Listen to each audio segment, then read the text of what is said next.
Kwaba kuhle kuhlangana endzabeni tiswatela ke seyibiswana ke sibuke lethamba embili lomuhla.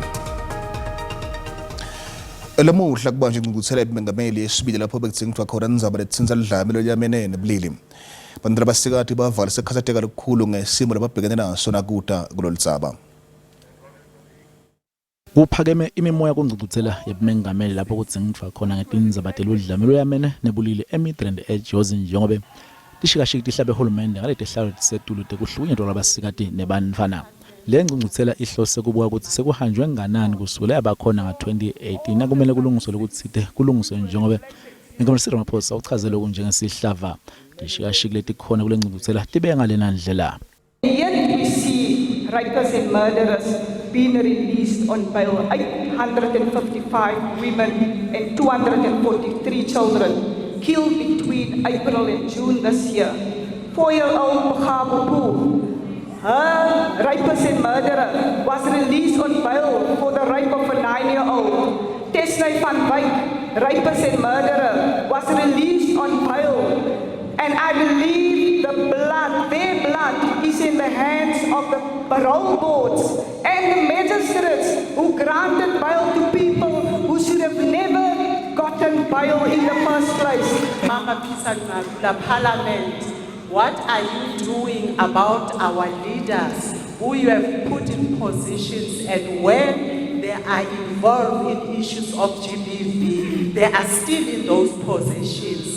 And that doesn't show us that as Parliament, we are really serious about dealing with the issue of GBV. We know they have rights, but as a leader, even if it's alleged, take those people out. Lack of funding, no funds for shelters. Government is failing to account about the money now here, the money that our president pledged during the first summit. Organizations like Tindzaba, with the vast experience on violence against women and children, are not recognized at all. Ngingamsira amaphoyisa uthi nanoma uhulumende enda imitamo kuloludzaba lwebulili kulelive kepha tehlalo tichubeke njalo nekukhula. Ramaphoyisa uthi umbiko lovela emaphoyiseni wakambovete ukuthi kukhula nga-52% kubulawa kwalabasikati kwakhula nga-46% kubulawa kwebantfwana. Ramaphoyisa uthi lokuhlaselwa kwalabasikati nebantfwana kuyakhatsata akuchazeki nje nakancane. These horrors in many ways defy comprehension. There are really no words that we can use to describe them and the horrific manner in which all these murders and these rapes happen. They tell a story about our society that is deeply disturbing. It is a story of a nation that is seemingly at war with itself. But much worse, it is a story of a nation that is at war with the women of its country and the children of its country. Ramaphoyisa ubese uthi leli lihlazo lelikhulu kabe kanzi ngamadvodza lekumele adlale enzima ekucedzeni lesihlava. These barbaric acts are a shameful indictment on the men of South Africa. It is not women who are responsible for ending such crimes. It is men who are responsible and who must take responsibility to bring violence, rapes and murder against women. Le ngcukuthela iyachubeka ngiyoselo umkhona zenza ye-SABC ejozi. Babukulu bethu baphawulile ngale ngcukuthela. Ngicawuthi lokubanjwa kwalama summit kutawusita kakhulu ngani ngoba phela kuyabonakala ukuthi uhulumende naletinye ke stakeholders tikumisele ukuthi uyabona tilwe nalesifo lesekuthiwa ngeyo gender based violence. Khumbuleke ukuthi yindlu lesihlukumetako kakhulu kepha ke nangabe babona ukuthi siyazama ukuthi sikhulumisane lena indlela lehle ke yokuthi sikhulumisane naso nakubanjwa ama summit la nje mhlawumbe ngaze kuphumele etinye isombululo uyabo ukuthi sisolve njani lenkinga. Mina lokubanjwa kwama summit ngibona ngathi akusidi ngoba lama summit lawa naba bawabambela le ekutheni bona bodwana ekubeni le tidlame tibheduka khona la ekhaya lemphakathini la siphila khona. Mhlawumbe uma uhulumende lento angayibuka bese ke ayilethe la kithi singumphakathi nathi sikhona lokutikhulumela. Buka nje nyalo bayibambe emidrand siyawufikelwa ngibani lama perpetrators akhona la emphakathini abalethe la kithi letinto bayekele lokutibambela bona bodwana. Mina ngibona ngathi uhulumende akendi ngalokwanele eqinisekisa ukuthi ulusana naso sihlaba sekuhlukumeteka kwebantu ngokwebulili kakhulukazi bomake nebantwana. Ngani ngobe uhulumende kude tinto mhlawumbe laphuma ayolalela mhlawumbe emadvodza kusona akhuluma athini nganayo inkinga nayo. Ngicabanga ukuthi uhulumende uma angathola emadvodza kubanjwe awareness latawufundisa emadvodza ukuthi kungalwisana njani futhi ke bangakhawula njani ukuhlukumeta abantu ngobulili. Lena Imibono yebabukeli ye-SABC ngeke ithweswe ukuthi phendvulela ngayo. Sikhulu sesilu samabhanga lesisha khanyaka usiphinde sagcizela ukuthi imigomo yetimali iyodwa ngeke isombulule inkinga tekukhula kwemnotfo. Akhuluma neliphiko letifundvo tekuphatsa evesi khanyaka uthi lokwenyusa kwendalo yemali mboleko kamuva kuhloswa ngako ukuvikela emandla yemali yakuleli. Sikhulu sesilulu samabhanga lesitsha khanyaka uthi sisombulule ludzabeni lokuswelakala kwemisebenzi kukhulisa kwemnotfo. Khanya uthi nangabe umnotfo ungakhuli angeke avuleke emathuba emisebenzi. Our basic problem is that while growth creates jobs, inflation does not. Not only does this fatally challenge the belief many hold in the existence of a usable Phillips curve, it also limits what macroeconomic policy can achieve in terms of job creation. As we have noted many times in the past, the solutions to our unemployment problem lie well outside the realm of monetary policy. And in fact, the failure to employ those solutions directly limits the positive contribution monetary policy can play. Khona lapho khanya uthi kwehla kwemandla emali kuchubekisa embili inkinga yokungalingani nokuswelakala kwemisebenzi. Higher inflation overall also generally means higher inflation for poorer and less skilled South Africans than the wealthy. This increases inequality further and worsens the already low standard of living for those households, making them costlier to employ. Ngakulokunye khanya uthi kwehla kakhulu kwemandla emali ngeke kuholele ukukhuleni kwemnotfo lokusimeme. Inflation undermines short-run growth by increasing interest rates on borrowing, affecting consumers buying on credit, and business owners who want to use credit to invest. Higher interest costs reduce short-run cash flow, reducing all future consumption spending. Khanya uthi kulungisa izinga leliphasi lokucashwa kwabantu ukuthi kugcilwe kakhulu ekuniketeni kwalawo makhono ladingekayo emisebenzini leyahlukene. Mtholankulu wesive samaZulu inkosi Mangosuthu Buthelezi uvikele umsimeto tenkholo emcimbini ekuniketwa kwengonyama yesive samaZulu inkosi Mzulu ezolithini certificate sebukhosi eThekwini ngempelasonto.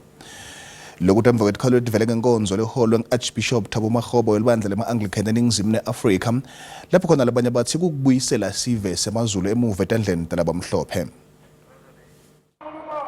Emakhulukhulu abantu aphuma ebuningi tawutibonela kubekwa kwenkosi yesive semaZulu misizulu kwaZulu ithini. Kepha lo msimeto wetenkolo ususe imibuto nekuphawula lokuningi. Akhuluma nebetindzaba lomuhla. Buthelezi ubagcekile laba labasole kuhanjiswa kwalo msimeto. Uthi lokhu bekugcile ekutheni ingwenyama ingumKristu futhi ililunga lelibandla iNazareth Baptist Church. Uphinze wangeda ngekuthi inkosi yaphambilini lekhotheme belilunga lelibandla Anglican kanzi nemndeni walo besolo usonzelene kakhulu nalelisondvo iminyaka leminingi. If there is any blame to be apportioned, let it be apportioned to me, Mangosuthu Buthelezi. But I do not believe that anything inappropriate was done by His Grace the Archbishop and the bishops. Buthelezi uthi akusekela kuba khona kwemthandazo kepha isikhathi ngisole besingekho ngalokwanele lokholele ukuthi banganzi kakhulu uduke emthandazo. Uthi kufanele kuxoliswe esonveni Anglican natuke bafundisi balo. Lisengaka photfulwa luhlelo lokuhlolwa kwalabo abagacele etikhundla kubhodi ye-SABC. Ikomiti ePhalamende lebukete ukuchumana ithi isamele imininingwane yabantu labasithupha kulabo labangamashumi nakune labenda luhlelo lwati lwemsebenzi kungena kule bhodi. Lokuhlola kwenziwa liphiwe temhloli kuleli. We still are hopeful that the 6 that's remaining on those that need to be vetted could still be received this week. Otherwise, are standing at 6 short for board candidates for the SABC. So as I say, we remain hopeful that the interventions that are being made could result in the remaining 6 to be presented to us. Emaphoyisa ngeke khona kufeza umsebenzi wawo nangabe kuchubeka kwanza kwabantu njengoba kwendeka nyalo. Lutsabo letimali luphinzela kube yinkinga kulesimo. Lokhu kuvete tekukhula etsetula emaphoyisa enadvele embi kwekomiti noma embi kwemkhandlu maletfunza eParliament. Inqubekela embili ekuthola intinsita emaphoyiseni nekungeda linani lemaphoyisa kude kulwisana nebugebengu kuchubeka nekuba ingcinamba lenkulu lebukene nalomkhakha. Lokhu ngilokuthula esigungu lesetulu semaphoyisa kumkhandlu lobukene nekusebenta kwetifundza eParliament mayelana netinsita teliphiko lomaphoyisa. Lokhu kususe nombuto wekuthi ingabe tiphatsimandla emaphoyiseni tiyahluleka kuthatha tincumo letibucayi letiholela ukuthi tikhone kulwisana nebugebengu. Khasa umathele lisekela lendvuna emaphoyisa. Today's topic is a difficult one indeed, more so because whatever angle we choose to take on resources and the resourcing of not only the South African Police Service, but the whole of the public service. Luphiko lomaphoyisa lidzinga emaphoyisa langetulu ko-193,000 kude likhone kulwisana nebugebengu, kepha kudzimade kube nginyalo lunemaphoyisa langu-106,000. Mathela uthi uyabona ukuthi bangahle bangatholi ichaza lokwanele ngakwetimali kude bakhone kuthola emaphoyisa lamaningi latawukhona kulwisana nebugebengu. Uthi uyabona nekuthi umsebenzi wemaphoyisa usasalele emuva ikakhulu ekusiteni umphakathi ngenxa yekuswelakala kwetinsita.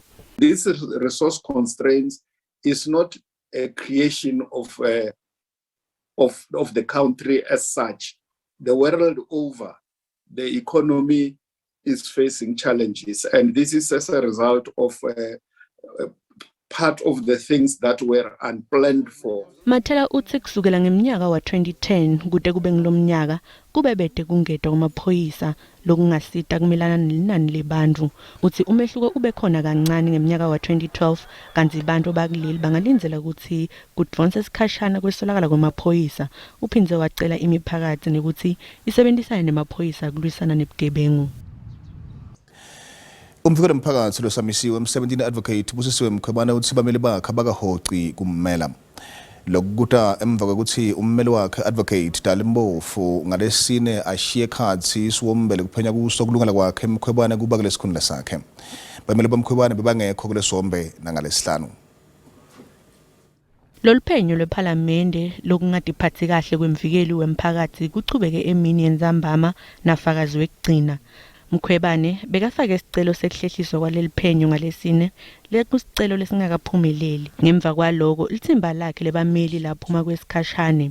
Mkhwebane ucacisile ukuthi lithimba lakhe lebameli lisachubeka nekummela. Uphinda wafaka isicelo sekuhlehlisa leli phenyo kude lithimba lakhe lebameli litokhona kulungiselela kufaka isicelo lesiphikisa lesijubo senkantolo lephakeme yaseNtshonalanga Kapa lesikhomba ukuthi lokumiswa kwakhe emsebenzini akukho emthethweni. Emalunga enhlangano 70 tembuso letingaphansi kwekhosati eFree State ihlela kuqinisa umkhankaso wato kukhuzatha bonke abalingani bato ukuthi lesifundza kulungela kumiswa nzi kwetintfo even lonke. Emalunga ekhosati ebhikishe ngaphandle kwesibhedlela sasepelo noma eBloemfontein kuvakalisa kuhambisana kwawo nesinqumo sahulumende sekwakhuphula umholo nga 3%. Jabulile ngicubekela embili sendiwe kwakhona ulibhloho laseMsikaba eMpumalanga Kapa lekuyingcenye yemklamo wemgwaqo N2 Wild Coast. Kasekelenzeka ukuthi uqale khona maduto umsebenzi wakho kwelibhloho lasemtengo emva kokubambeleleka. Lelibhloho laseMsikaba litawuba lesithathu eAfrika ngekuphakama kanti litawudla imali lengu-1.6 billion wemarandi. iMsikaba kumele libe liphotfuliwe kwakhiwa ngeminyaka wa 2024. Lesi sakhiwo lesinebuthe lobungemamitha langu-195 kusuka phansi kuya etulu bese liba ngu-580 meters budze.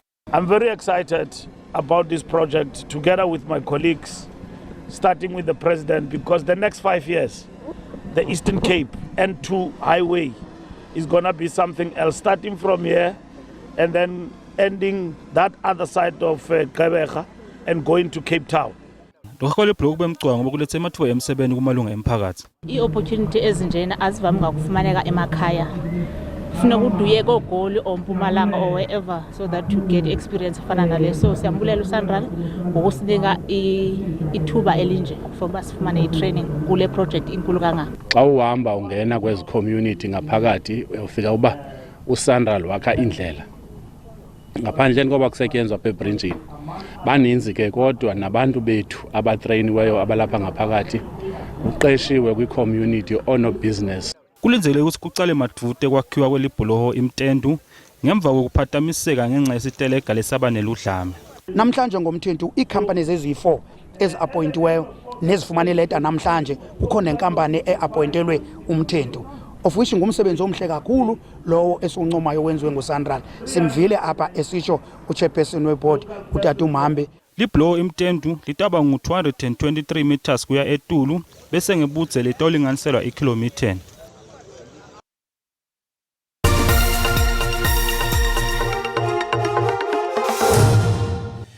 Itheba ke ithel rand lilahlekelo kamandla licathaniswa netimali lamanye amave.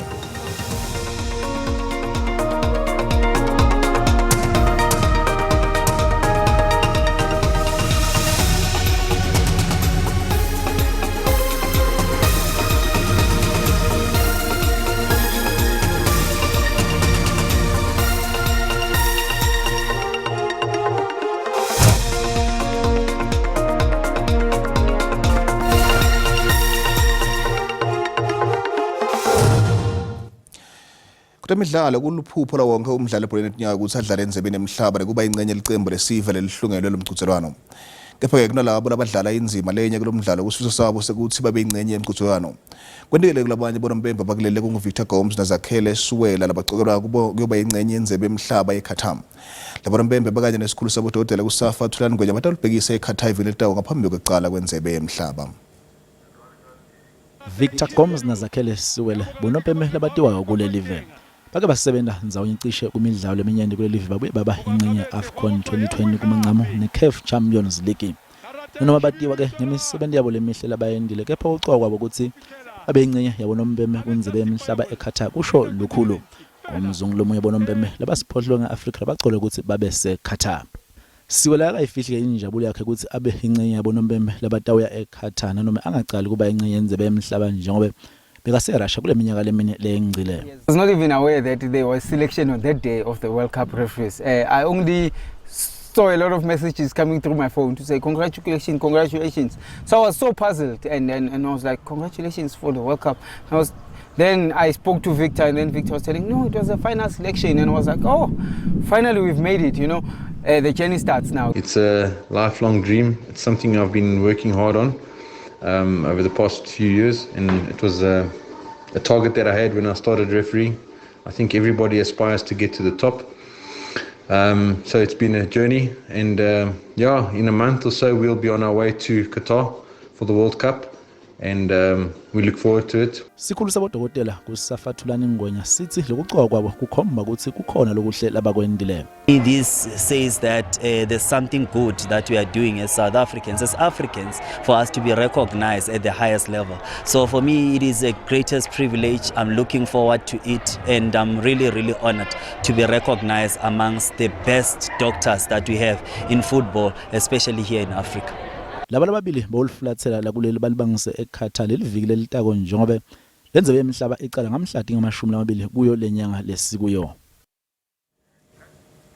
Sithibeka lapho tala umhla resipitolo sikhona simo selitulu. Sale kahle.